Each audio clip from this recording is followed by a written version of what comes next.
Naquele verão quente de 1970, eu estava de férias na casa de meu avô, uma velha fazenda na zona rural de Teresina, que parecia sempre estar tomada por uma nuvem de mistério.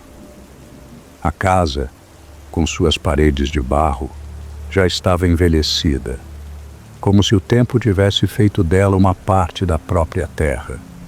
O quarto dos fundos, onde eu dormia, era o mais sombrio, e a janela, quando aberta, mostrava apenas o campo de mato alto e as sombras das árvores que, à noite, pareciam se mover com o vento. Havia um baú naquele quarto, um baú velho, feito de madeira escura e desgastada. Sempre que me aproximava dele, uma sensação estranha tomava conta de mim, como se o objeto fosse mais do que simples mobília. Minha avó, com sua voz áspera e preocupada, sempre me dizia para não mexer no baú, mas ela nunca explicava o porquê. Algo na sua expressão me dizia que ela sabia mais do que estava disposta a contar. A curiosidade, no entanto, era mais forte do que qualquer conselho. Em uma tarde abafada, enquanto ela estava na cozinha, eu me vi sozinho com o baú.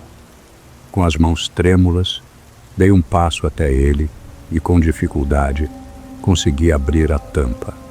Dentro estava apenas um monte de pano embolorado e velho. No entanto, algo estranho aconteceu. Quando comecei a fechar a tampa, ouvi um risinho abafado, algo como um sussurro distante. Fiquei paralisado por um momento. O risinho veio de dentro do baú, mas não havia ninguém lá. Fui pego de surpresa e a sensação de que algo não estava certo se instalou no meu peito. O baú parecia guardar algo mais, mas eu não entendia o que era. A noite na fazenda era sempre silenciosa demais, como se a própria casa estivesse esperando por algo. Depois que a escuridão tomou conta do campo, o clima na casa parecia mudar. Eu estava deitado na minha cama, tentando dormir, quando comecei a ouvir um som vindo do quarto dos fundos. Não eram os ruídos comuns da casa, mas batidas fortes, seguidas de um baque seco, como se alguém estivesse batendo no baú. Eu me virei para olhar a porta do quarto, mas ela estava fechada.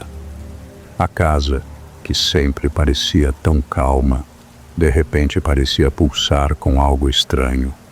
O som vinha do baú e ele não parava.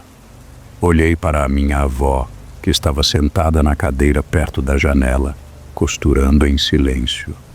Quando o som se intensificou, ela se levantou rapidamente, visivelmente alarmada.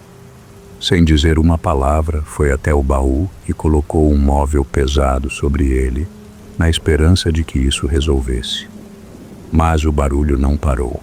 Continuava, cada vez mais alto e insistente, como se algo estivesse batendo por dentro, tentando sair. De repente, a tampa do baú se abriu sozinha, lentamente, como se uma força invisível estivesse controlando o movimento. A avó olhou para o baú, mas não fez nenhum movimento para fechá-lo. A tensão era palpável no ar. Eu sentia um peso no peito, como se algo estivesse me observando. Não conseguia mais ignorar. A casa parecia estar viva e havia algo ali que não pertencia. Algo maligno. Sentia como se estivesse sendo vigiado, embora não houvesse ninguém visível. A presença no ar era pesada, como uma sombra que pairava, esperando.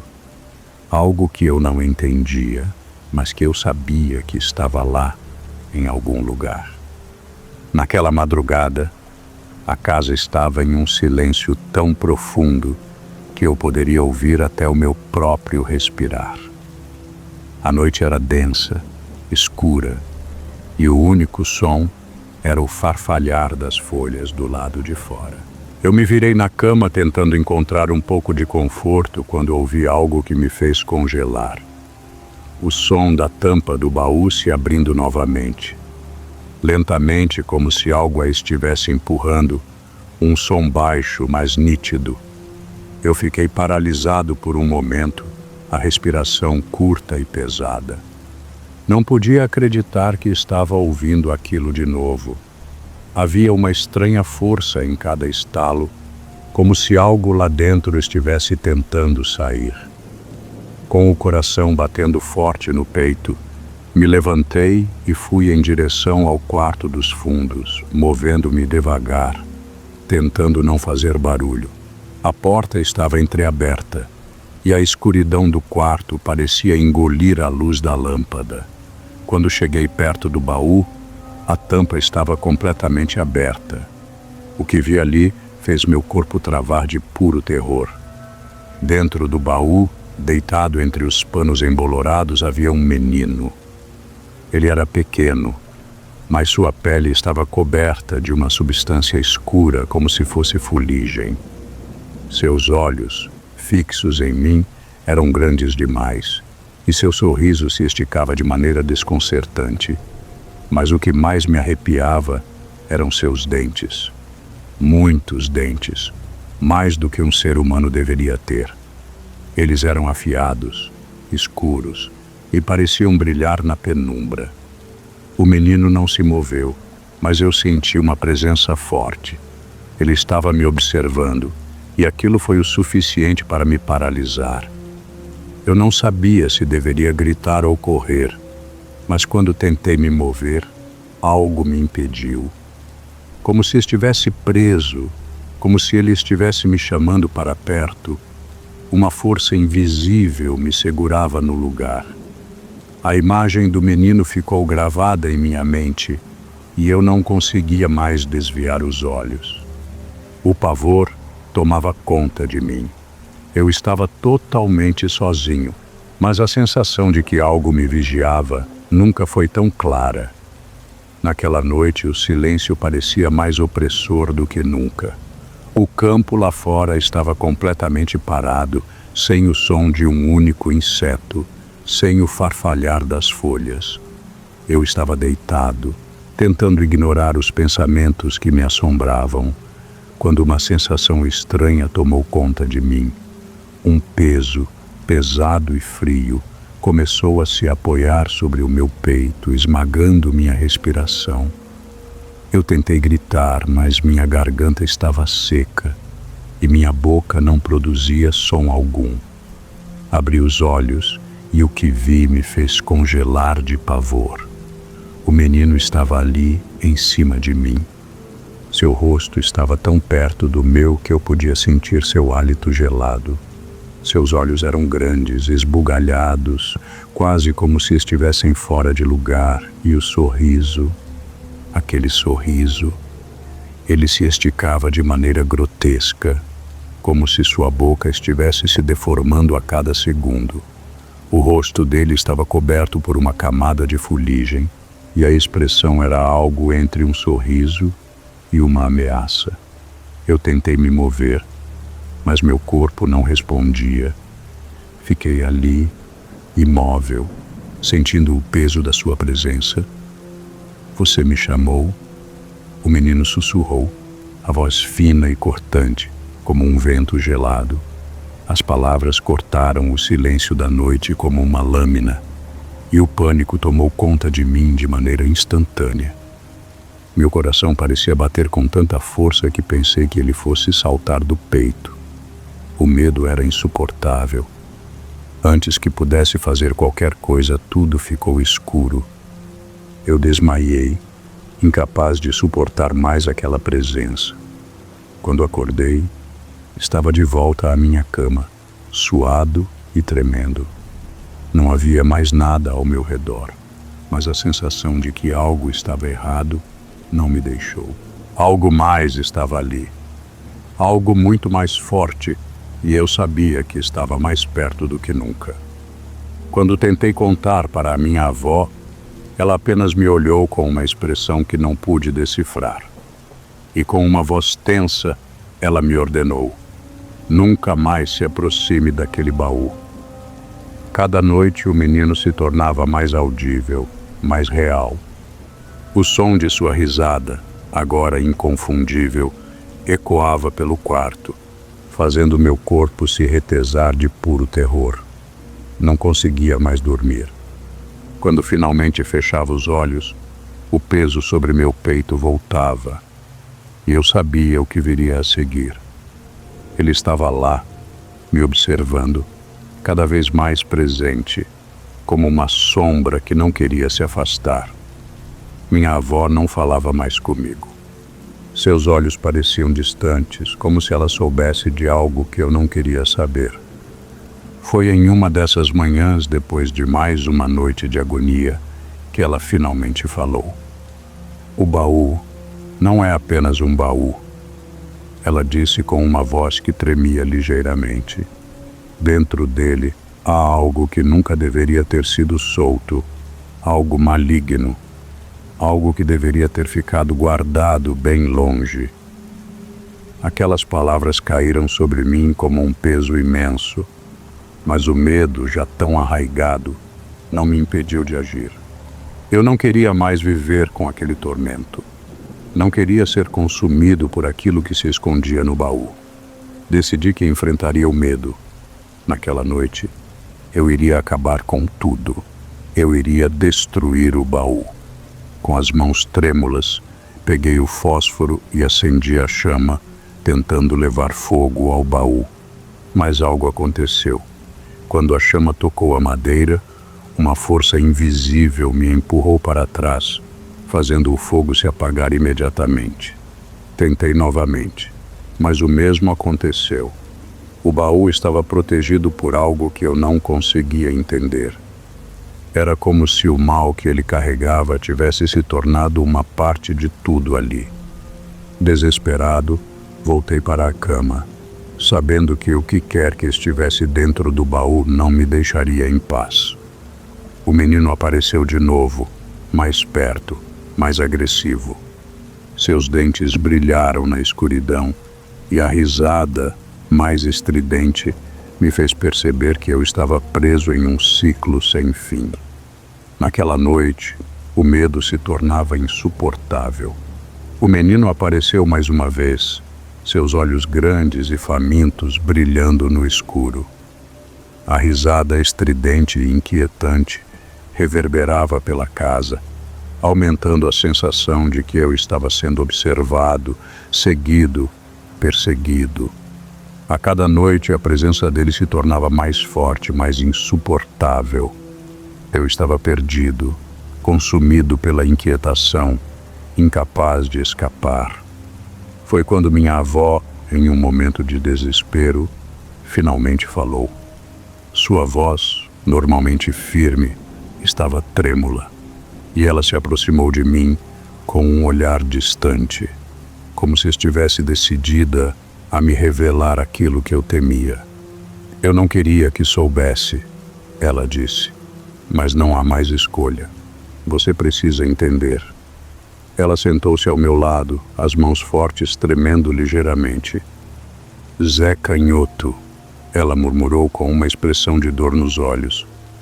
Ele era da nossa família, um menino que nasceu aqui, na fazenda. Mas ele não era como os outros. Zé Canhoto era diferente. Ele tinha um vínculo com algo muito antigo e muito ruim. Algo que nossa família nunca deveria ter tocado. Ela pausou, como se pesasse as palavras que estava prestes a dizer. Aquilo, ela disse, olhando para o baú, é um recipiente, uma prisão. Quando o ritual foi feito, Zé Canhoto foi aprisionado ali, junto com a maldição que ele carregava. A fazenda estava protegida, mas ao mesmo tempo ele estava lá, preso, alimentando-se da curiosidade e do medo de todos que se aproximavam. O medo me paralisou. Eu nunca soubera disso. A minha curiosidade havia liberado algo terrível, algo que estava além de qualquer compreensão. Você o libertou, meu filho, a avó continuou. Quando você abriu o baú, algo se desprendeu. O espírito de Zé Canhoto, ele veio de volta. Ela olhou para mim, os olhos lacrimejando. Não há outra maneira. A única forma de parar isso é destruí-lo. Mas para fazer isso será necessário um sacrifício. As palavras dela ficaram pesadas no ar, e o medo que eu já sentia se transformou em pânico. Eu não sabia se estava pronto para o que vinha a seguir, mas já não havia mais volta. A noite estava tão escura quanto o medo que tomava conta de mim. Eu sabia que não havia mais escolhas.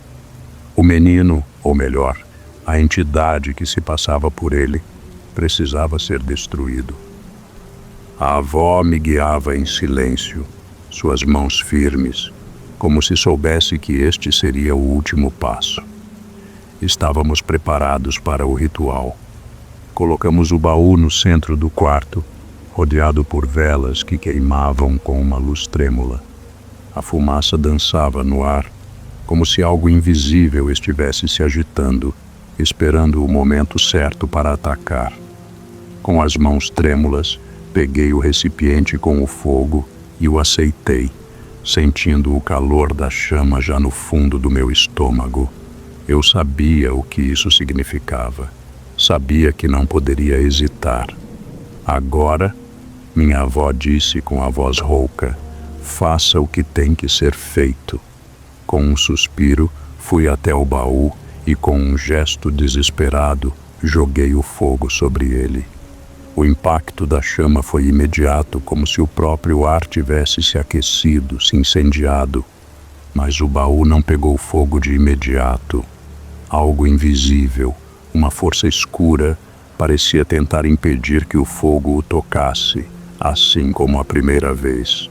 O ar ficou pesado, quase insuportável.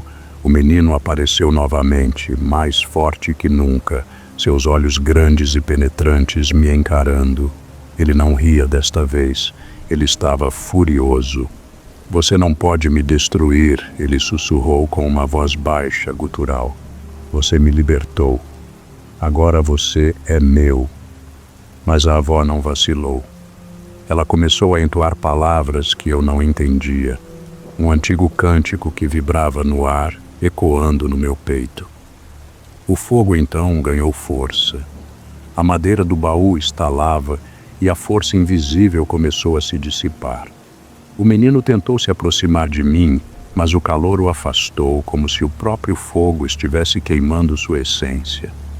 O baú começou a se desintegrar, pedaço por pedaço, até que com um grande estrondo, ele se despedaçou completamente. O silêncio que se seguiu foi quase insuportável. A paz finalmente voltou à casa. O medo que havia nos atormentado por tanto tempo parecia ter desaparecido, levando consigo a presença do menino, a presença que nos havia assombrado. A avó e eu nos olhamos, sem dizer uma palavra.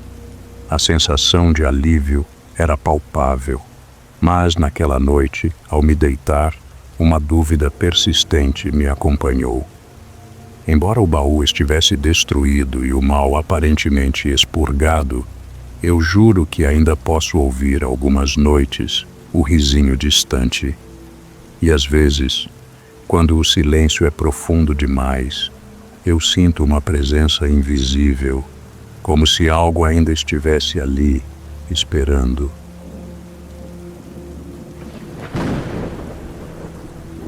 Era noite fechada, sem lua, sem estrela, só um breu espesso cobrindo o céu de Teresina. O ano era 1972 e eu seguia viagem pela Estrada Velha, levando mantimentos para as vilas menores do interior do Piauí. O caminho, como sempre, era traiçoeiro. Buracos fundos rasgavam a terra batida, e a lama antiga grudava nos pneus como se quisesse segurar o caminhão ali para sempre. O mato crescido nas margens parecia mais alto do que eu me lembrava, murmurando ao menor sopro do vento.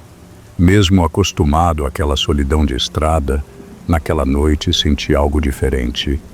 Um desconforto seco, profundo. como se houvesse alguém espiando por entre as folhas. A cada metro rodado, meu peito se apertava mais, um aperto sem razão, sem explicação. O caminhão avançava pesado, roncando baixo, e então tossiu.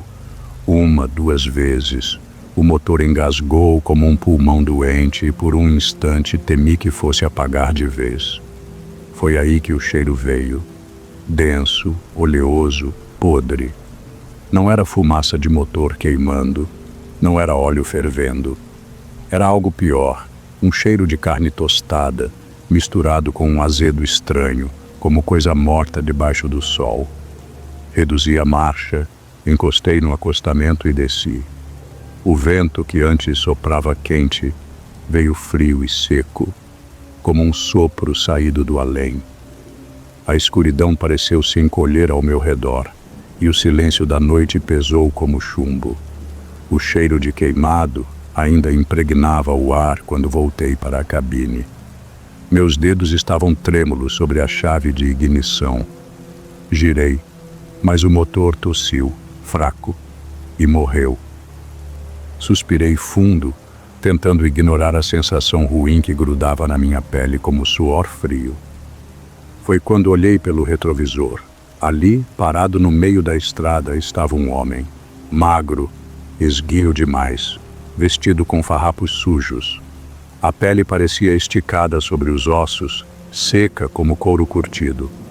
Mas o pior eram os olhos, ou melhor, a falta deles.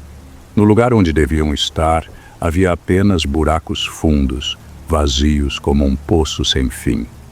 Meus dedos apertaram o volante até os nós ficarem brancos. Tentei desviar o olhar, convencer a mim mesmo de que era ilusão de cansaço. Virei a chave outra vez. O motor engasgou, falhou. O homem deu um passo. Não o vi se mover, apenas percebi que ele estava mais perto. Meus pés pisavam alternadamente na embreagem e no acelerador, numa tentativa desesperada de fazer o caminhão pegar. O motor girava em falso, tossia, morria. Olhei de novo. Agora o homem estava na lateral do caminhão. A carroceria rangeu alto, como se algo tivesse subido nela. Meu coração disparou. O vidro começou a trincar sozinho, um risco fino se espalhando pelo meio. O cheiro de queimado voltou, mais forte, mais denso. Então, a voz veio, baixa e áspera, como se tivesse saído do próprio vento. Vai dar carona para mim, homem? Minha mão tremia na chave de ignição, o suor escorrendo pela nuca. O caminhão precisava pegar.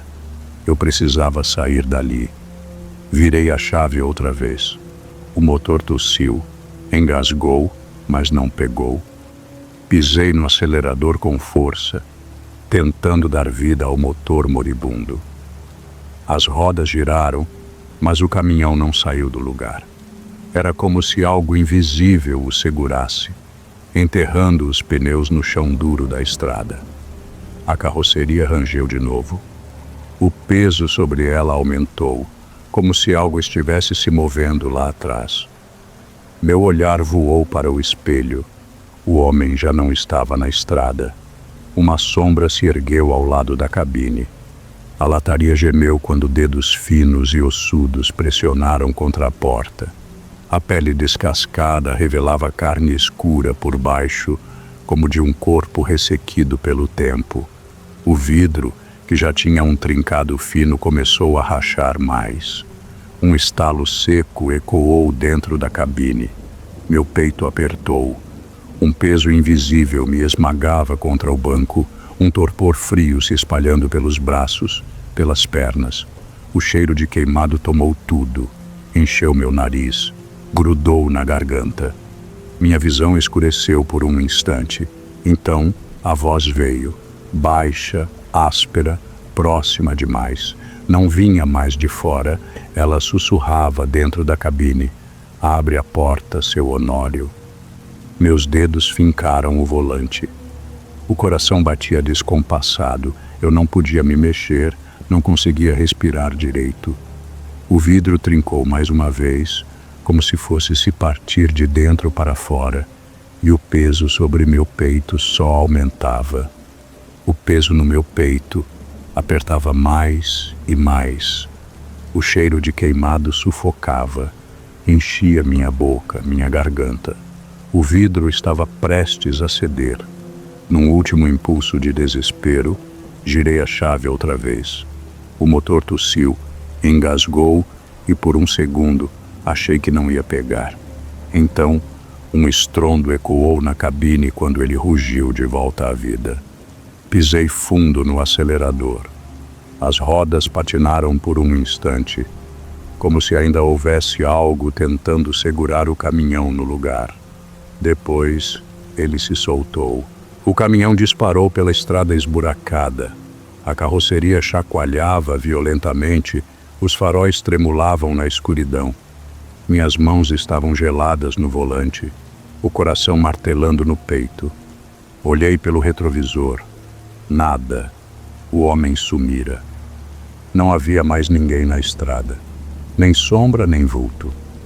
O cheiro de queimado desapareceu como se nunca tivesse existido. O peso no meu peito sumiu. Mas o silêncio ainda estava lá. Eu não parei. Cruzei a estrada sem olhar para os lados, sem piscar, sem respirar direito.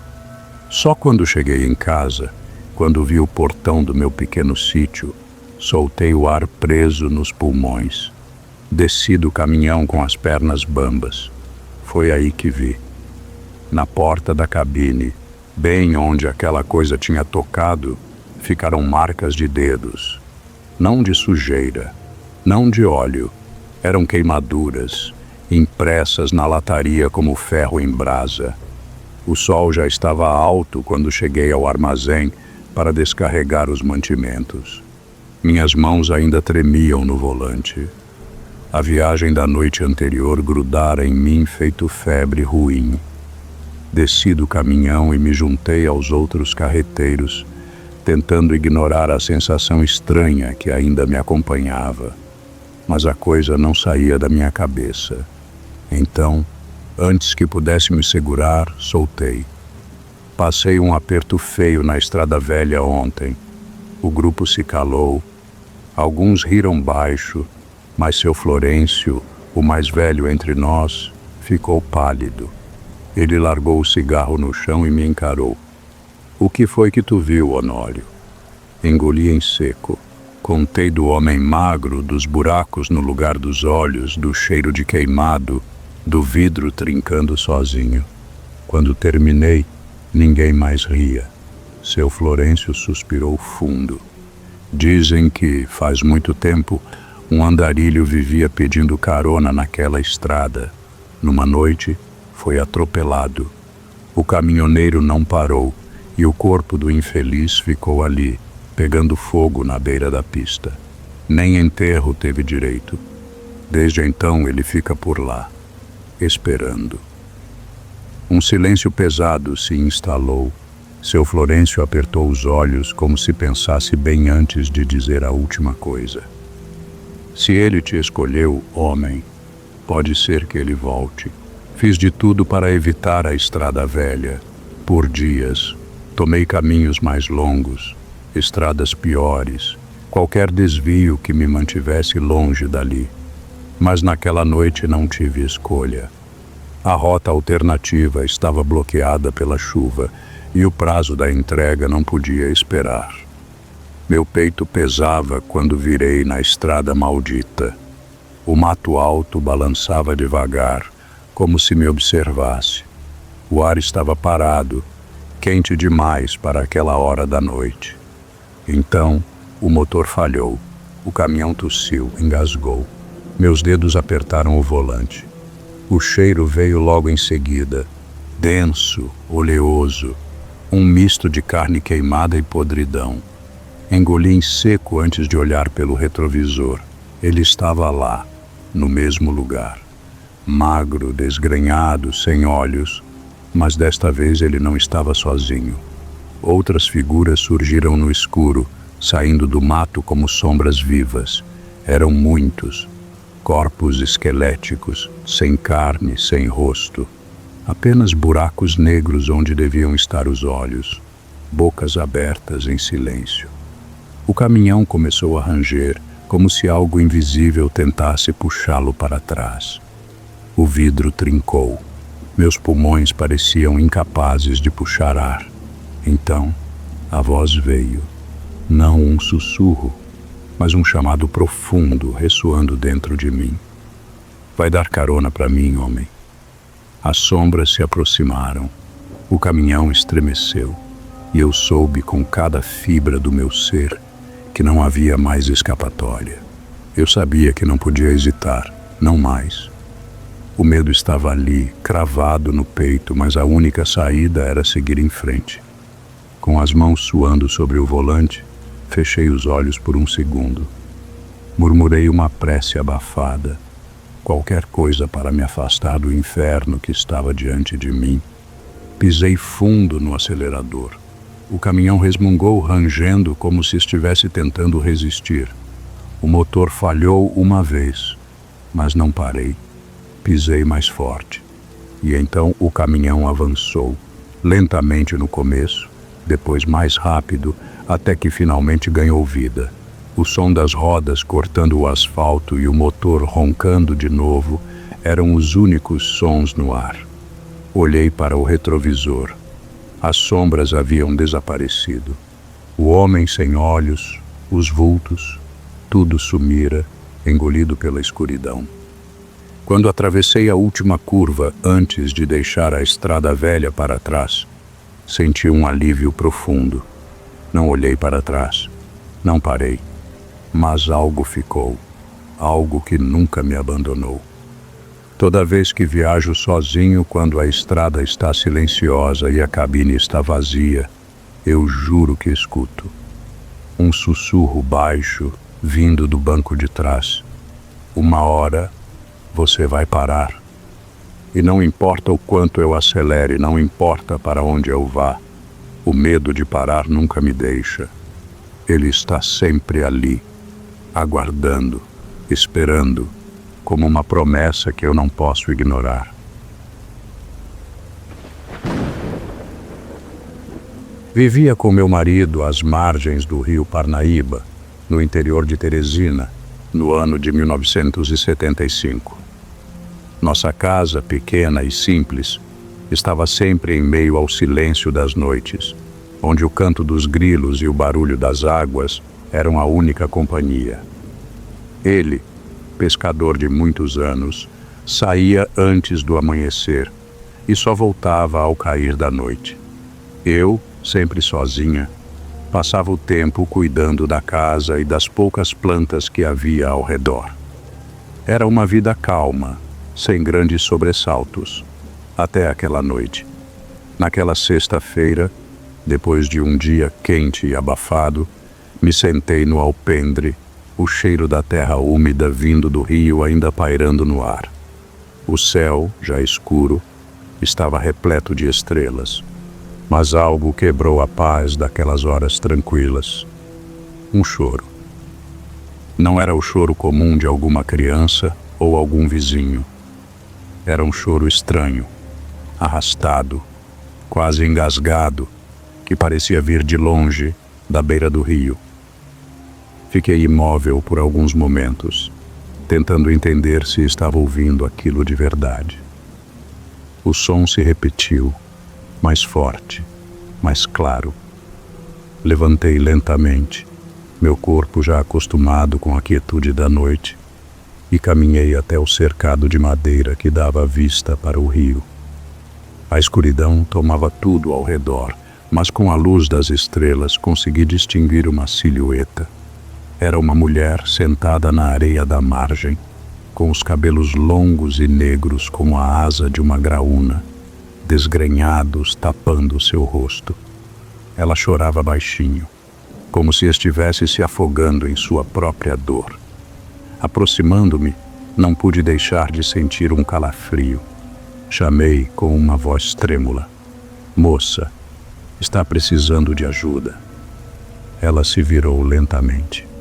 O que vi, no entanto, me fez gelar o sangue. O rosto dela não tinha boca nem nariz, somente olhos grandes, fundos, negros, como dois poços sem fim. A mulher tentou falar, mas o som que saiu de sua garganta não foi uma palavra. Um grunhido, um som molhado e seco, como algo que tentava emergir da terra. Suas unhas longas e afiadas como garras reluziam à luz da lua. Eu não conseguia mais me mover. Meus pés estavam colados ao chão, como se um peso invisível me prendesse ali. Ela, no entanto, não avançou, apenas ficou ali, me observando, os olhos sem vida fixados em mim. O medo tomou conta de meu corpo e, em um impulso, corri para dentro de casa, batendo a porta com força. Eu sabia que não deveria olhar para trás, mas uma curiosidade mórbida me fez tentar espiar pela fresta da janela. Ela ainda estava lá, andando lentamente, arrastando os pés na terra úmida, emitindo um som estranho de areia molhada sendo movida.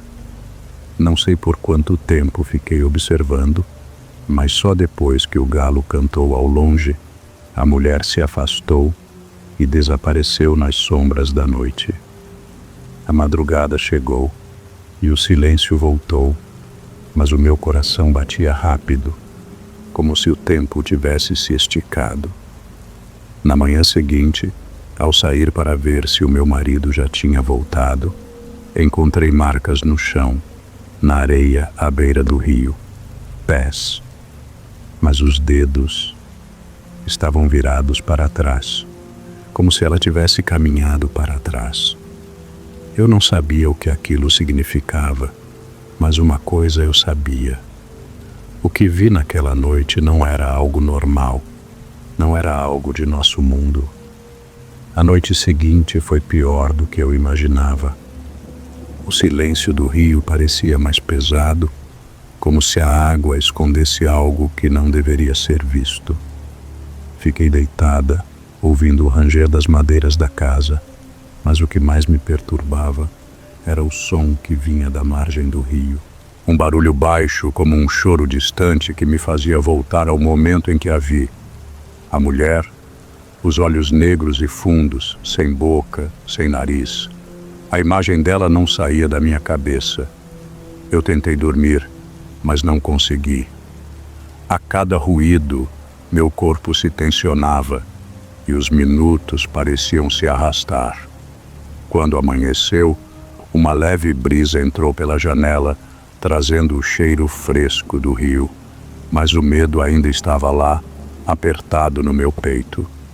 Eu tentei me convencer de que tinha sido apenas um pesadelo, que tudo não passava de um engano da mente. Mas como poderia? Aquela mulher não parecia humana. O som do grunhido ainda ecoava em meus ouvidos. Quando meu marido voltou de sua pescaria, o recebi com um abraço apertado, como se quisesse que a normalidade de sua presença apagasse o que eu tinha visto. Mas ele não me deu muita atenção. Falei sobre o que acontecera, sobre a mulher à beira do rio, sobre os olhos vazios e os grunhidos que ela emitiu. Ele me olhou como quem ouve uma história sem sentido.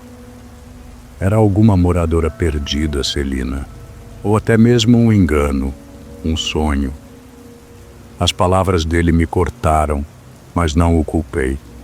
Talvez estivesse delirando, mas a dúvida me consumia. Quando anoiteceu novamente, a sensação de que algo estava errado se intensificou. A cada som que ouvia do lado de fora, meu corpo tremia e a imagem da mulher sem rosto retornava. Não consegui mais distinguir o que era real e o que era invenção da minha mente. Nos dias que se seguiram, a mulher continuava a aparecer. Às vezes à noite, outras no amanhecer, sempre na mesma margem do rio, sentada, com os olhos fixos, como se estivesse esperando por algo. Fiquei observando-a com mais atenção, cada vez mais intrigada e assustada. Ela não se movia, exceto para virar a cabeça em minha direção quando a observava. Algo naquele lugar parecia atraí-la, como se estivesse presa a uma parte do rio. Eu me perguntava o que poderia ser, e a inquietação só aumentava. Lembrei-me então de uma história que minha avó costumava contar. Era sobre uma mulher que, em tempos antigos, tinha sido abandonada por seu amante e, em sua dor, se atirou nas águas do Parnaíba. A história dizia que ela morreu ali, mas seu espírito nunca encontrou paz. Ela jurou vingança contra todos que se aproximassem do rio. Quando a lembrança veio à minha mente, uma sensação de frio percorreu minha espinha. Talvez o que eu estivesse vendo não fosse uma mulher comum. Talvez fosse um espírito, um espectro vingativo que, como minha avó dizia, não descansava. Passei o dia seguinte tentando conversar com os moradores mais velhos da região, mas todos pareciam ignorar a história, ou talvez tivessem medo de falar. Fui até a casa de Dona Elvira, uma senhora de idade avançada, mas ela não sabia de nada ou não queria contar. Fiquei com a sensação de que, quanto mais eu tentava saber, mais os outros se fechavam. O mistério da mulher parecia ainda mais profundo, e eu sentia que algo mais estava por vir. Em uma manhã nublada, decidi ir até a casa de Dona Amália, uma mulher idosa que morava em uma choupana no fim da aldeia. Ela era conhecida por guardar as histórias antigas da região, as que não se encontram nos livros, mas que são passadas de geração em geração como lendas que se tecem com o tempo. Ao chegar, ela me recebeu com um sorriso cansado, mas com um olhar atento, como se já soubesse o motivo de minha visita. Fui direta. Perguntei sobre a mulher que via à beira do rio. Ela suspirou profundamente antes de começar a falar, como se a história que eu queria ouvir fosse um fardo pesado demais para carregar. "Você está vendo, Maria?", disse ela, com a voz baixa, quase um sussurro. Maria era uma jovem bonita, cheia de vida, que vivia aqui, perto do rio. Mas a vida dela acabou quando um homem a enganou, prometendo amor e futuro, e depois a abandonou. Com o coração partido, ela se atirou nas águas, buscando o fim de sua dor.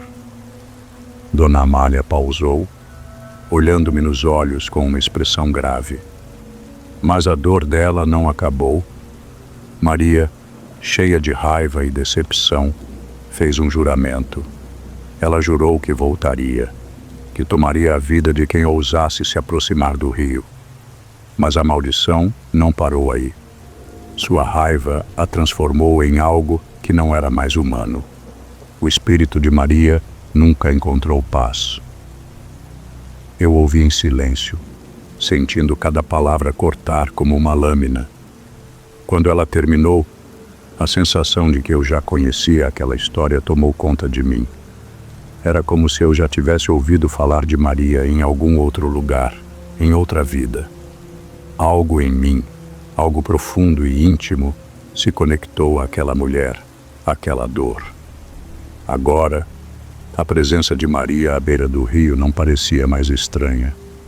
Sentia como se estivesse sendo atraída para ela, como se o rio e a história de Maria se entrelaçassem com a minha própria alma. Eu já não sabia mais o que pensar. O medo e a empatia se mesclavam em meu peito, mas uma coisa era certa. Aquele mistério era algo que eu não poderia abandonar. A noite estava especialmente sombria. O vento batia contra as janelas com força e o som das águas do Parnaíba parecia mais pesado, como se algo estivesse se aproximando. Eu tentava me convencer de que nada estava acontecendo, mas a sensação de que algo estava prestes a acontecer me consumia. A quietude foi interrompida por um som que fez meu sangue gelar. Uma batida fraca na porta. Fiquei imóvel, o coração disparado. Olhei pela janela, mas não vi nada além da escuridão que engolia tudo ao redor. A batida se repetiu, mais forte, seguida por um grunhido baixo e molhado. Fui até a porta com as mãos trêmulas. Quando coloquei a mão na maçaneta, o frio tomou conta do meu corpo. Algo estava errado. Abri a porta com cautela, mas não havia ninguém ali. Apenas a escuridão da noite e o som das águas, que agora pareciam mais distantes, como se algo estivesse sendo puxado para dentro do rio. Mas então, um estalo vindo da parede atrás de mim fez meu corpo se arrepiar. Olhei para trás e vi as garras. Longas e afiadas, elas tocavam as paredes da casa, arranhando-as com um som que parecia arrastar meu espírito junto. Um grito estridente, como o de alguém sendo puxado para o fundo das águas, ecoou pela casa. Eu não sabia se estava sonhando ou se aquilo era real, mas uma coisa era certa. A presença dela estava dentro da minha casa, mais próxima do que nunca. O ar estava denso e uma sensação de frio cortante tomou conta de tudo ao redor. Ela estava ali tentando invadir meu mundo e eu não sabia como me defender. O perigo estava iminente e eu podia sentir a força sobrenatural da mulher se estendendo pelas paredes. Ela não estava mais se escondendo. Ela estava vindo para mim. A decisão estava tomada. Não aguentava mais viver com aquele peso, com a sensação de estar sendo consumida por algo que não compreendia. Eu precisava fazer algo antes que a mulher ou o que quer que fosse me arrastasse para o fundo do rio. Então busquei ajuda. Um padre que morava nas redondezas poderia saber algo sobre como lidar com isso. Ele ouviu minha história em silêncio, os olhos fixos em mim com um semblante grave. Essa não é uma simples aparição, Dona Celina, disse ele, sua voz cheia de cautela. Maria, como muitos espíritos vingativos, está presa em sua raiva. Para quebrar a maldição é necessário um ritual. O único lugar onde ela pode ser libertada é no rio, no exato ponto onde ela morreu. O coração me bateu mais forte ao ouvir aquelas palavras. Eu sabia que a minha única chance de sobreviver era confrontá-la. Mas, ao mesmo tempo, uma sensação de medo profundo me tomou. Como enfrentaria um espírito tão furioso? Mas a determinação falou mais alto. Era a minha vida ou a dela. Na noite seguinte, cheguei ao rio, com o padre ao meu lado. A água estava fria e o vento parecia sussurrar em minhas orelhas, como se quisesse me alertar. No centro da margem, ela apareceu. Maria, mais forte, mais furiosa do que antes, com os olhos queimando de ódio. Antes que eu pudesse reagir, senti suas mãos invisíveis me puxando, como se o próprio rio quisesse me engolir. A luta foi desesperadora. O peso da água, a força do espírito, tudo me arrastava para o fundo, mas ao mesmo tempo, algo dentro de mim me fez lutar. Eu entendia agora. Maria não queria apenas vingança, ela queria ser livre, queria se livrar da raiva que a aprisionava. Eu, finalmente, compreendia a dor dela. Com um esforço sobre-humano, consegui resistir, mas a luta ainda não tinha terminado. A luta continuava, mas uma força interior, mais forte do que o medo, começou a surgir dentro de mim. Entendi que não poderia continuar resistindo, não poderia manter a distância entre mim e Maria. O espírito envolto em ódio e dor só poderia ser liberto se eu fizesse um sacrifício. Não era apenas a minha sobrevivência que estava em jogo. O rio, A mulher, toda aquela história, estavam ligados a algo mais profundo, algo que exigia um preço. Fechei os olhos e, com as mãos trêmulas, entrei na água. A corrente gelada me envolveu, mas eu não recuei. Maria apareceu diante de mim, seus olhos negros e vazios brilhando com raiva. Mas agora, ao invés de medo, uma sensação de empatia tomava conta de mim. Eu sabia o que ela queria e era o que eu poderia dar. Mergulhei mais fundo, permitindo que suas garras me tocassem. Eu ofereci minha dor, minha raiva e todos os sentimentos que haviam se acumulado dentro de mim ao longo dos anos. Eu me entreguei ao rio, sabendo que aquele ato de rendição seria o único caminho para a libertação de Maria. A mulher, com um último grito de angústia, se dissolveu na água, desaparecendo na correnteza. A raiva que a consumia foi substituída por uma quietude profunda. O rio ficou calmo, a paz voltou e com ela a sensação de que algo havia sido resolvido. Voltei para minha casa, mas eu sabia que nada seria como antes. Algo dentro de mim mudara e uma lembrança de um poder sobrenatural agora habitava minha alma.